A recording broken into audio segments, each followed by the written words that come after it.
Mesdames et messieurs, merci de nous rejoindre. Dès maintenant, c'est un nouveau numéro d'entretien du jour.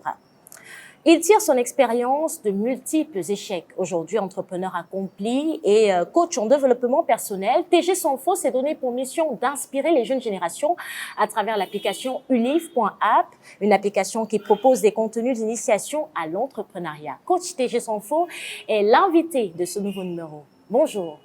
Bonjour Chimène. Alors, comment vous allez? Très bien, merci. Bonjour, je salue également tous les téléspectateurs et tous ceux-là qui suivent à partir de la toile. Alors, entrepreneur un jour, entrepreneur pour toujours, j'imagine que c'est votre credo après les multiples obstacles que vous avez traversés et qui ont fait de vous la personnalité que vous représentez aujourd'hui.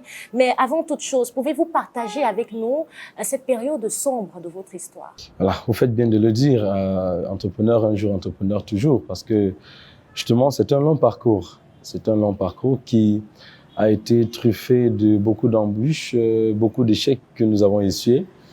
Mais aujourd'hui, nous sommes parvenus à ce résultat qui aujourd'hui attire l'attention de plus d'une personne. Mais ça vient de cette période sombre, peut s'étendre sur à peu près 15 ans, en tout cas plus de 10 ans. Hein.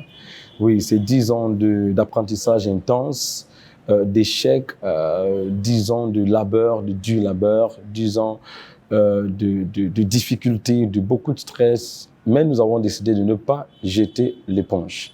Et aujourd'hui, donc, nous avons lancé beaucoup d'activités, par exemple, qui n'ont pas marché. Nous avons fait beaucoup d'investissements qui n'ont pas marché. Toujours dans le cadre de l'entrepreneuriat, je me souviens de l'une de nos premières activités, mon équipe, mon épouse et moi.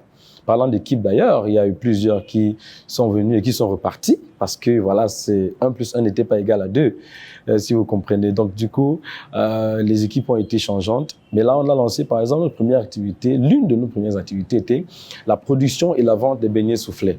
Voilà. Et c'était une activité qui nous a fait connaître beaucoup d'expériences, beaucoup d'échecs. Et puis après, nous avons lancé d'autres activités. Et enfin, nous sommes passés de l'informel au formel.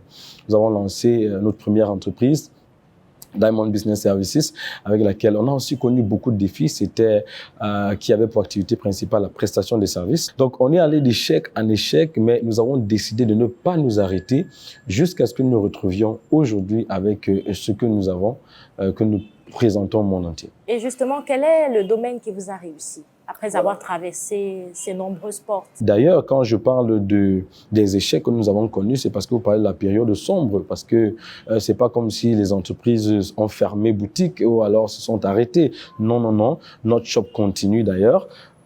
Et continue à faire dans les apéros à grignoter.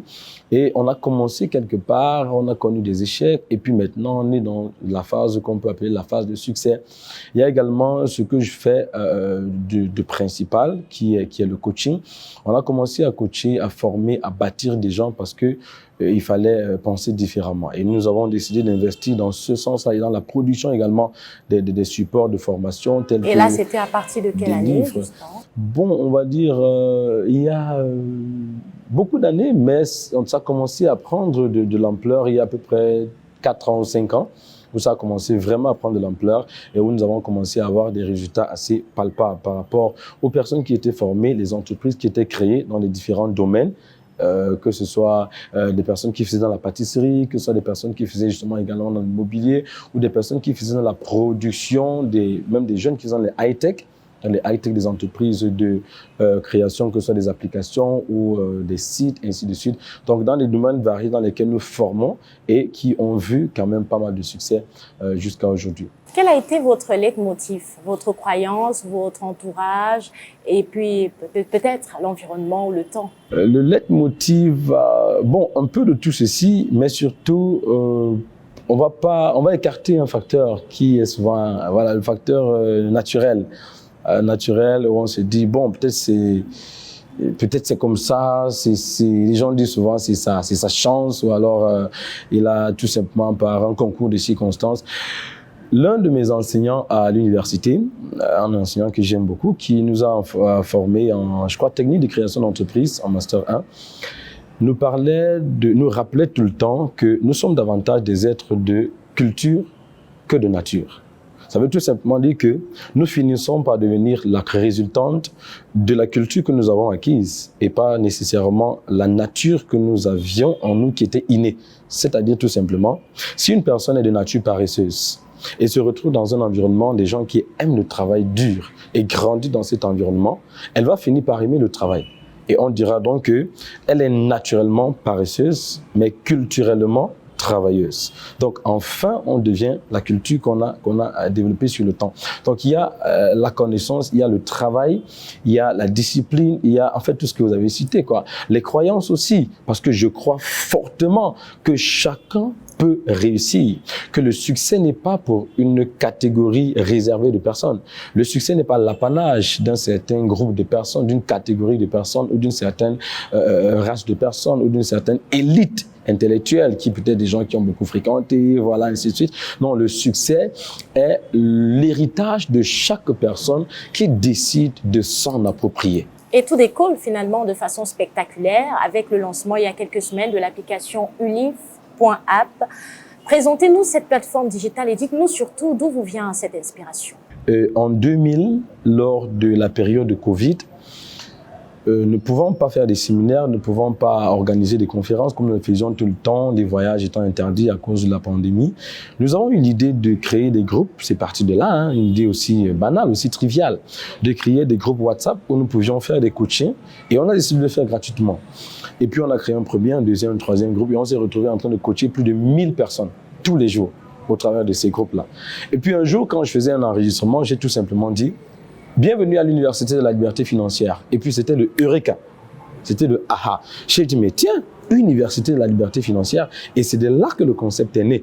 Alors, je vous épargne les détails. C'est 4 ans quand même, Chimène. Voilà. Donc, c'est 3 ans, 4 ans. Après, nous nous sommes dit, bon, voilà, il faut créer une plateforme où les gens peuvent penser différemment, où les gens peuvent réfléchir différemment.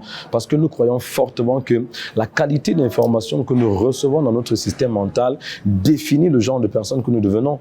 Et le genre de personnes que nous devenons définit le genre de résultats que nous produisons.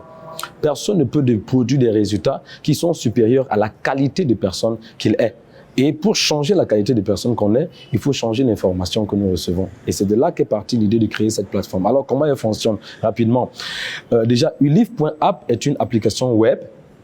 C'est une application web que nous avons créée et qui consiste à éduquer les gens dans les domaines, nous avons des catégories telles que l'éducation financière, l'entrepreneuriat, le développement personnel, où nous avons des cours sur l'épargne, sur l'investissement, sur la prise de parole en public, l'art oratoire.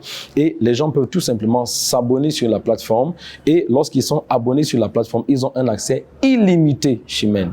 Un accès illimité à tous nos cours et les cours sur la plateforme, tenez-vous tranquille, sont disponibles en 5 versions. En version PDF, en version EPUB, en version audio pour ceux qui n'aiment pas la lecture, en version vidéo et en version PowerPoint. C'est-à-dire que tous nos cours sont en vidéo. Vous pouvez regarder le coach en train d'enseigner. Vous allez tout simplement sur l'application. Si vous êtes abonné, vous ouvrez un cours, vous le jouez et vous êtes en train d'écouter et vous vous éduquez pendant que vous travaillez. C'est tout simplement super. On dit que même la diaspora est également concernée. La diaspora est concernée puisque c'est une application qui est disponible sur Internet. Donc, tous les navigateurs, vous allez sur votre navigateur, quel qu'il soit, si vous utilisez Google, Chrome, Mozilla, je sais pas, quel que soit le navigateur que vous utilisez, vous tapez tout simplement Ulif.app. Ulif, c'est ULIF.app. Ulif.app, c'est le nom de l'application. Donc, Ulif, c'est en fait la structure, l'entreprise. Ulif et Ulif.app, c'est l'application. Tout à l'heure, vous n'avez pas parlé de l'élément déclencheur de la création de l'application. Pourquoi? Qu'est-ce que vous avez constaté, par exemple, dans le système éducatif ou alors dans l'environnement entrepreneurial africain et qui vous a incité à créer une telle plateforme? Notre système éducatif, bien sûr, propose ce qu'il a de meilleur. Mais nous nous sommes dit, si ce qu'on a de meilleur ne produit pas les résultats que nous attendons, et quand je parle de nous, je ne parle pas de moi, je parle de nous, nos gouvernements, nos peuples. C'est-à-dire que les gouvernements attendent des résultats qu'ils ne voient pas, les masses attendent des résultats qu'elles ne voient pas. Et donc, on se retrouve dans une déconvenue où tout le monde attend un résultat que personne ne voit. Alors, il faut trouver le problème. Et nous nous sommes dit, même s'il y a une pléthore de problèmes, les problèmes fondamentaux restent toujours au niveau de la qualité de l'éducation. Nous nous sommes dit, si nous ne pouvons pas changer le système éducationnel, nous pouvons au moins apporter une contribution.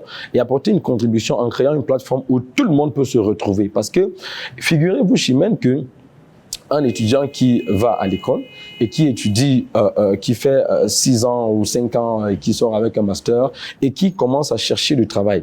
Si pendant toute cette formation qui n'est pas mauvaise, il n'a pas appris à entreprendre, alors tout le monde se retrouve coincé. Parce qu'on a beaucoup de gens qui ont fait de grandes études, surtout par exemple dans un pays comme le nôtre, comme un pays comme le Cameroun, là où nous nous trouvons, qui est un peu le partage de plusieurs autres pays en Afrique, où on fait de grandes études, mais des études qui ne nous amènent pas à pouvoir créer la richesse ou à atteindre l'indépendance financière. Il y en a qui nous regardent et qui veulent savoir quelles sont les techniques pour exceller dans le business. De façon globale, ils veulent savoir quels sont les modules que vous abordez. Alors, nous avons beaucoup de modules sur la plateforme. Déjà, pour le moment, à l'heure où je vous parle, il y a au moins 15 modules.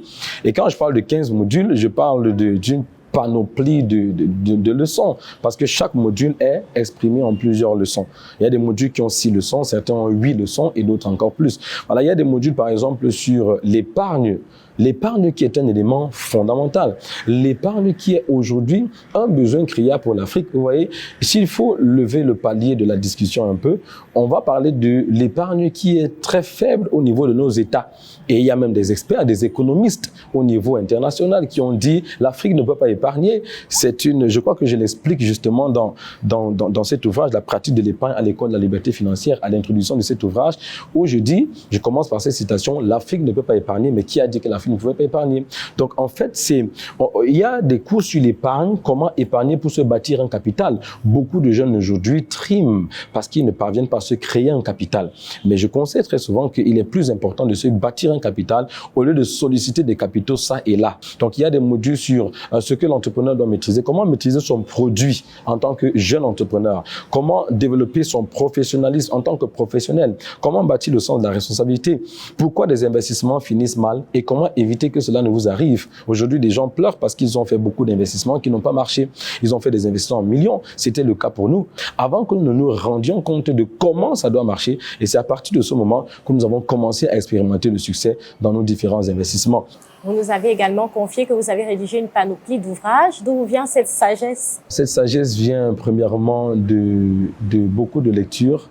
Beaucoup de lectures parce que je crois que je dois avoir lu au moins 2000 livres dans ma petite vie. Parce qu'à un moment, pour dire vrai, je comptais. Donc, ce n'est pas une évaluation aléatoire. Deuxième source d'inspiration, c'est les expériences que nous avons eues.